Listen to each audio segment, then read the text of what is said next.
Kadalasan ito yung ginagawa ko kapag naghahantay ako ng tawag mula sa agency papuntang abroad or papuntang Guam.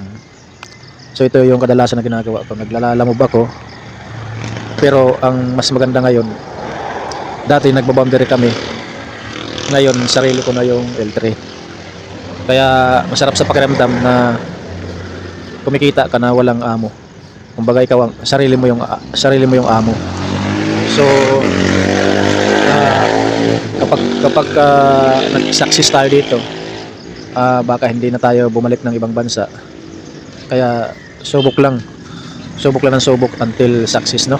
So ang maganda dito, ikaw yung may-ari ng negosyo mo. Alright. Good morning mga idol.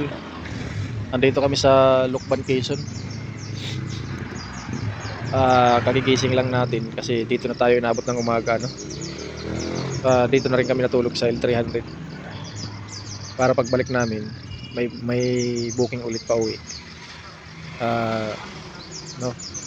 So maghahantay ulit kami dito ng booking pa uwi papuntang Maynila. Pero actually bukas pa kami uuwi. So maghapon pa kami dito sa probinsya.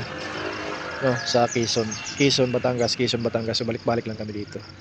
Saka dito na rin kami kumakain sa L300. Kadalasan kumakain kami dito sa mga karinderya, pero sa susunod baka magdala na kami ng lutuan. So dito na lang kami magluluto sa kung saan kami makaparada. Alright, so yung Quezon, ano, dito kitang-kita yung bundok ng Mount Makiling, no?